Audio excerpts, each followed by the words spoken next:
नमस्कार साथियों, आपका हमारे YouTube चैनल जुगल टेक्निकल में हार्दिक स्वागत है। मैं जुगल राठौर। साथ ही इस वीडियो में हम बात करेंगे जो 2023 में शिक्षक लगे थे उन काफ़ी सारे शिक्षकों के मुझे लगातार मैसेज आ रहे हैं कि सर जो स्थायी करने के लिए ऑनलाइन आवेदन करना है तो कैसे करना है, उससे पूर्व हमें कौन कौन सी तैयारियाँ कर लेनी है, यानी कि पूरी जानकारी स्थायीकरण से लेकर मैं आपको इस वीडियो में देने वाला हूँ। जिसमें आपको नियुक्त अधिकारी का चयन करना हो, अवकाश की जानकारी फिल करना हो, रिजल्ट की एंट्री करनी हो, यानी कि कन्फर्मेशन फॉर्म अप्लाई करने की पूरी प्रोसेस क्या रहने वाली है, पूरी जानकारी स्टेप बाय स्टेप मैं आपको इस वीडियो में देने वाला हूं। तो कंप्लीट पूरा वीडियो देखिए। और आप हमारे चैनल पे नए और अभी तक आपने हमारे चैनल को सब्सक्राइब नहीं किया तो चैनल को सब्सक्राइब करें, बेल आइकन प्रेस करके ऑल पर जरूर क्लिक करें, क्योंकि ऐसी ही लेटेस्ट जानकारी मैं आपको लगातार देता रहता हूं। तो शुरू करते हैं। तो देखिए, सबसे पहले तो आपको साला दर्पण स्टाफ आईडी और पासवर्ड डालकर लॉगिन कर लेना है। जैसे आप लॉगिन कर लेंगे तो यहाँ पर देखिए आपके सामने 3 लाइन नजर आती है। इसी 3 लाइन पर आपको क्लिक कर देना है। और जैसे आपने 3 लाइन पर क्लिक किया तो यहाँ पर भी आपको काफ़ी सारे ऑप्शन नजर आ जाते हैं। यहाँ पर देखिए नीचे आपको एक ऑप्शन नजर आता है फॉर्म्स का। देखिए इसी फॉर्म्स वाले ऑप्शन पर आपको क्लिक कर देना है। तो देखिए जैसे आपने फॉर्म्स वाले ऑप्शन पर क्लिक किया तो यहाँ पर भी देखिए आपको एक ऑप्शन नजर आता है एप्लीकेशन फॉर डिपार्टमेंटल सर्विस। जैसे आप इस पर क्लिक करेंगे तो फिर से आपको फॉर्म्स वाले ऑप्शन पर क्लिक कर देना है। जैसे आप फॉर्म्स वाले ऑप्शन पर क्लिक करेंगे तो देखिए जैसे आपने क्लिक किया तो यहाँ पर देखिए एप्लीकेशन फॉर डिपार्टमेंटल सर्विस, इसमें देखेंगे तो आपको काफ़ी सारे ऑप्शन मिल जाएंगे। अप्लाई फॉर एसीपी, यानी कि एसीपी के लिए आपको अप्लाई करना है तो कैसे करना है इसका मैंने अलग से पूरा वीडियो बना रखा है। कन्फर्मेशन फॉर्म आपको फिल करना है, यानी कि स्थायीकरण के लिए आवेदन करना है तो यहाँ से करना है, कैसे करना है पूरी जानकारी दूंगा। इसके बाद देखिए कंपटीशन एग्जाम एनओसी है, विदेश यात्रा एनओसी, इन सबके वीडियो मैंने बना रखे हैं। अगर आप ये सब वीडियो देखना चाहते हैं तो हमारे चैनल पर जाकर देख सकते हैं। अब देखिए आपको जो कन्फर्मेशन फॉर्म यानी कि स्थायीकरण फॉर्म फिल करना है तो यहाँ पर क्लिक किया पर ही आपको क्लिक कर देना है। तो देखिए जैसे आपने क्लिक किया तो यहाँ पर देखिए प्रोबेशन ट्रेनिंग की स्थायीकरण हेतु आवेदन, यानी कि आपको आवेदन करना है तो आवेदन पत्र आपके सामने खुल चुका है। अब देखिए यहाँ पर सबसे पहले आपको नजर आएगा कंफर्मेशन एप्लीकेशन ऑन साला दर्पण। Next confirmation stage will be available only when previous one is approved, यानी कि आपको यहाँ पर फर्स्ट ही नजर आएगी। दूसरी स्टेज आपको तब नजर आएगी जब आपका यहाँ पर जो पहले का आवेदन है वो हो जाता है। तो यहाँ पर आप पहली बार ही कर रहे हैं तो आपको यहाँ पर फर्स्ट पे ही टिक रहने देना है। इसके बाद देखिए कार्मिक का नाम है, एम्प्लॉय आईडी है, मूल पद है, ये सारा डाटा आपका जो भी आता है ये आपके प्रपत्र 10 से आता है। तो जो भी डिटेल्स है वो यहाँ पर प्रपत्र 10 से ली गई है। अगर इन सब में कुछ भी करेक्शन वगैरह आपको करना है तो प्रपत्र 10 में आपको करना होगा। तो देखिए कार्मिक का नाम चेक कर ले, एम्प्लॉय आईडी चेक कर ले, मूल पद चेक कर ले। देखिए विषय अगर आपका है तो वो भी आप चेक कर लें। इसके बाद देखिए यहाँ पर स्थायीकरण हेतु मूल पद, यानी कि आपका जो स्थायीकरण हेतु मूल पद इस पर सिलेक्ट करेंगे। देखिए यहाँ पर आपको ऑटोमेटिक आपका जो भी स्थायीकरण हेतु मूल पद होगा वो आपको मिल जाएगा, क्योंकि ये डिटेल आपके प्रपत्र 10 से ली जाती है। तो जो भी आपकी स्थिति उसके अकॉर्डिंग आपको पद मिल जाएगा। जैसे कि मैं देखिए टीचर लेवल 1 हूँ तो टीचर लेवल 1 का ही मुझे ऑप्शन मिल रहा है। जैसे मान लीजिए टीचर लेवल 2 है तो उनके लिए 2 का ऑप्शन मिलेगा, या जो भी उनकी जो स्थिति है सेकंड ग्रेड फर्स्ट ग्रेड तो जो भी स्थिति वो आपको ऑप्शन मिल जाएगा। इसके बाद देखिए स्थायीकरण हेतु विषय, यानी कि आपका जो पद है उसके अकॉर्डिंग आपको यहाँ पर विषय भी मिल जाएगा। जैसे कि लेवल 1 है तो लेवल 1 के यहाँ पर कोई विषय नहीं है तो इस डैश वाले ऑप्शन पर क्लिक कर देंगे। और मान लीजिए अगर यहाँ पर लेवल 2 है और उनका सब्जेक्ट है तो सब्जेक्ट सेलेक्ट कर लेंगे। ऐसी जो भी पद है उसके अकॉर्डिंग यहाँ पर विषय मिल जाएगा।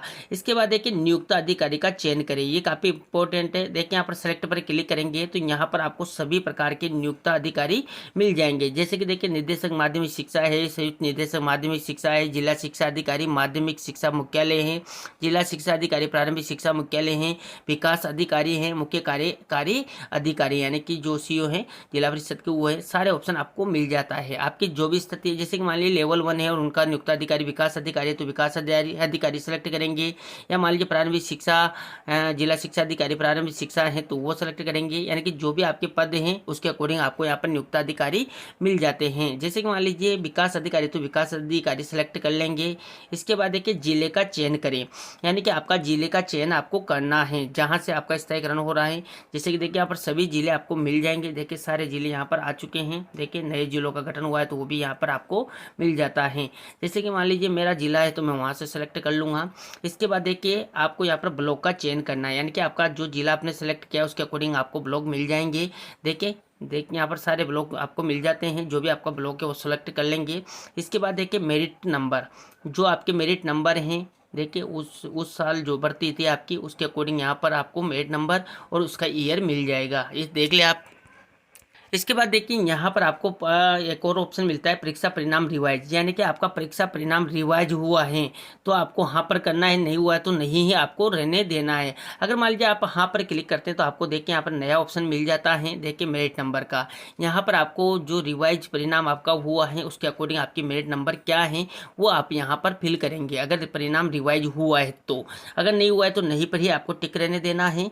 इसके बाद देखिए आपका चयन वर्ग, देखिए चयन वर्ग आपका प्रपत्र 10 में आपने जो भी सिलेक्ट कर रखा है उसके अकॉर्डिंग यहाँ पर आपको ये बंद मिलेगा।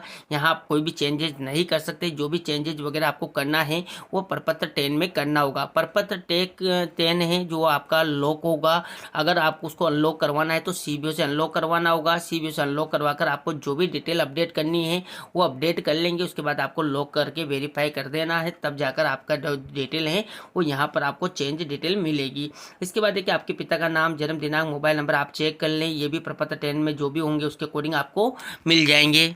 इसके बाद देखिए साथियों जो सबसे इम्पोर्टेंट है वो है वर्तमान पद पर कार्यग्रहण तिथि, यानी कि जो आपका पद है उस पर आपकी जो कार्यग्रहण तिथि वो क्या है। तो देखिए यहाँ पर जैसे कि 30/9/2023 मेरी है तो यहाँ पर 30/9/2023 आ रहा है। जैसे आपकी होगी, जैसे कि मान लीजिए आपकी 5/10/2023 है या 6/10/2023 है या 31 जो है 30 है या कोई भी तारीख हो सकती है, तो वो जो भी आपकी तारीख होगी वो आपको यहाँ पर कार्यग्रहण तिथि नजर आ जाएगी। अब देखिए उस कार्यग्रहण तिथि के दिन आपने जो ज्वाइनिंग की थी वो मध्याह्न पूर्व किया था या मध्याह्न पश्चात किया था वो आप यहाँ से सिलेक्ट कर लें, यानी कि ये दोनों चीज़ें काफ़ी इंपॉर्टेंट है। आपकी जो भी स्थिति उसके अकॉर्डिंग आप कर लें। यहाँ पर ध्यान दें, अगर आप मध्याह्न पश्चात करते हैं तो जिस तारीख को आपने ज्वाइन किया था और जिस तारीख को ज्वाइन किया था उस दिन आपने मध्याह्न पश्चात किया था तो आपका अगले दिन जो है स्थायीकरण होगा, ये भी आपको ध्यान रखना है।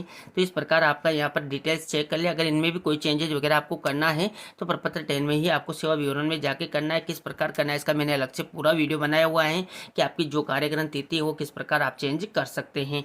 इसके बाद देखिए अनवरत कार्यरत है या नहीं, तो देखिए आपको हाँ या ना का ऑप्शन यहाँ पर मिल जाता है, तो आपको हाँ पर ही क्लिक रहने देना है। इसके बाद नीचे आपको चलना है, नीचे आप देखेंगे दो नियुक्ति आदेश क्रमांक, यानी कि आपकी नियुक्ति के आदेश क्रमांक क्या हैं, जो आपने प्रपत्र 10 में फिल कर रखे होंगे उसके अकॉर्डिंग आपको ये बंद मिलेगा। इसके बाद देखिए जो आदेश क्रमांक है उसकी दिनांक भी आपको यहाँ पर फिल करनी है, यानी कि दोनों चीज़ें आपको फिल मिलेगी। अगर ये खाली हैं या गलत आ रही हैं तो आप प्रपत्र 10 में सही करेंगे।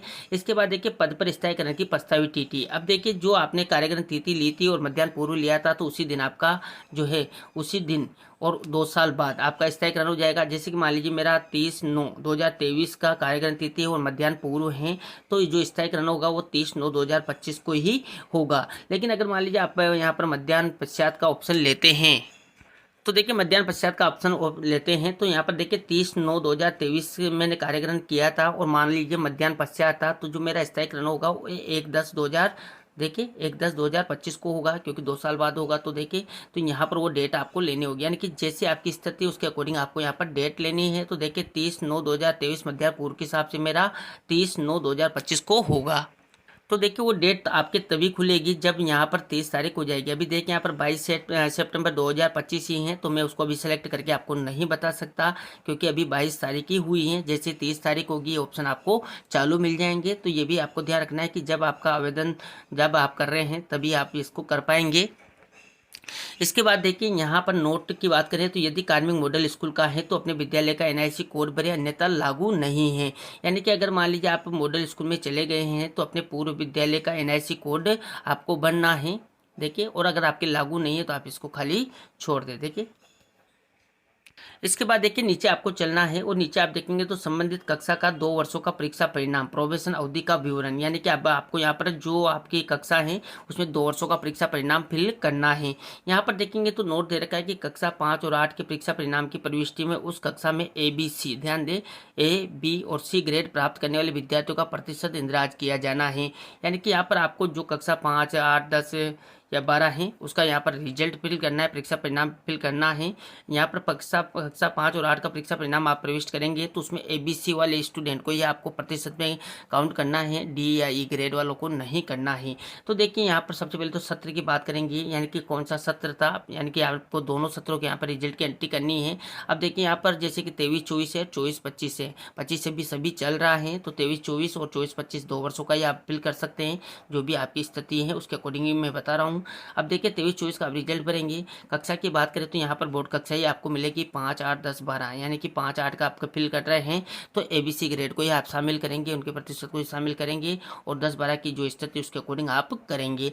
अब देखिए मान लीजिए आप कक्षा 5 का रिजल्ट भर रहे हैं, देखिए इसके बाद आप विषय सेलेक्ट करेंगे, यानी कि कक्षा 5 में आपने जो भी विषय पढ़ाया था वो सेलेक्ट कर लेंगे। जैसे कि मान लीजिए आपने कोई सा भी सब्जेक्ट, मान लीजिए मैथमेटिक्स आपका था।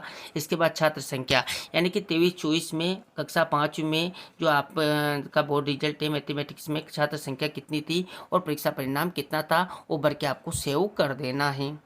तो देखिए मैंने यहाँ पर रिजल्ट को जो है फिल किया है, जैसे कि मान लीजिए मैंने कक्षा 5 में मैथमेटिक्स सब्जेक्ट लेकर छात्र संख्या फिल करती है, परीक्षा परिणाम मैंने 100% कर दिया। यहाँ पर आपको परसेंटेज नहीं लगाना है, नहीं तो आपकी सेव नहीं होगा, तो आपको सिर्फ सीधा 100 लिखना है और यहाँ से सेव कर देना है। इसी प्रकार देखिए 23-24 का हो चुका है। मान लीजिए 23-24 में कक्षा 5 में आपने और भी विषय पढ़ाते थे, या मान लीजिए आप अकेले टीचर हैं और आपने चारों विषय पढ़ाए तो चारों की रिजल्ट की एंट्री करनी होगी, यानी कि जो भी आपकी रिजल्ट की स्थिति है उस सेशन के अकॉर्डिंग वो आपको फिल करनी है। मान लीजिए आप 10वीं 12वीं भी पढ़ाते थे तो 10वीं 12वीं का भी रिजल्ट फिल करेंगे, 8वीं थी तो आपका 8वीं का भी फिल करेंगे, यानी कि आपके पद के अकॉर्डिंग आपकी जो भी स्थिति है वो बोर्ड रिजल्ट आप यहाँ पर फिल करेंगे। मान लीजिए आपका गलत रिजल्ट इंदराज हो जाता है तो आप यहाँ से डिलीट भी कर सकते हैं। देखिए डिलीट का ऑप्शन आपको मिल जाता है। देखिए जैसे आप डिलीट करेंगे तो प्रविष्टि को सफलतापूर्वक हटा दिया गया है, यानी कि आपने जो रिजल्ट भरा है उसको मान लीजिए आपको डिलीट करने की आवश्यकता है तो आप उसको डिलीट भी कर सकते हैं, घबराने की आपको आवश्यकता नहीं है।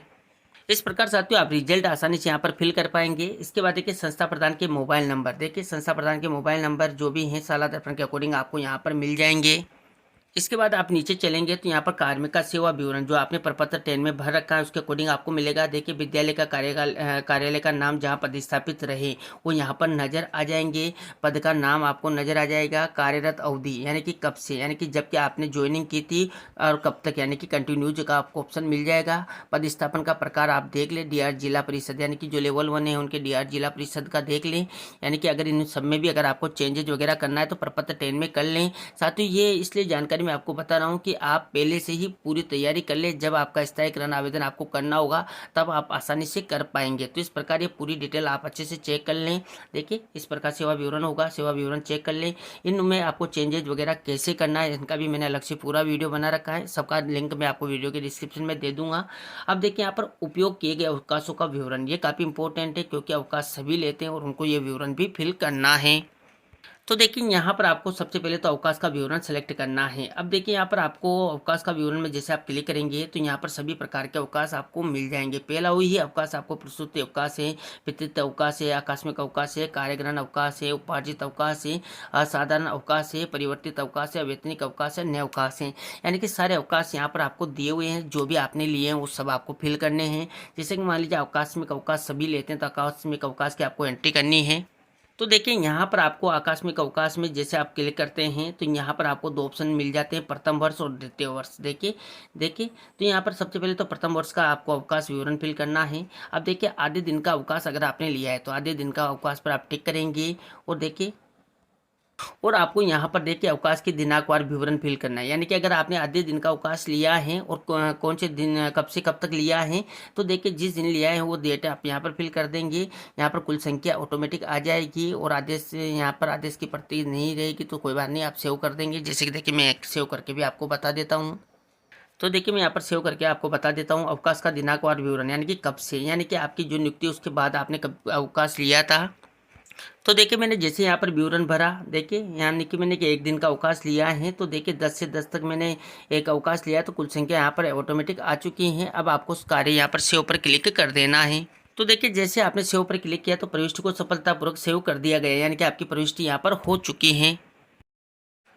तो देखिए मैंने यहाँ पर जो CL का विवरण फिल किया है वो यहाँ पर हो चुका है। देखिए इस प्रकार आपने जो प्रथम वर्ष में जितने भी CL लिए हैं, आधे दिन का अवकाश भी लिया है तो वो सारे अवकाश का विवरण आपको यहाँ पर फिल कर देना है।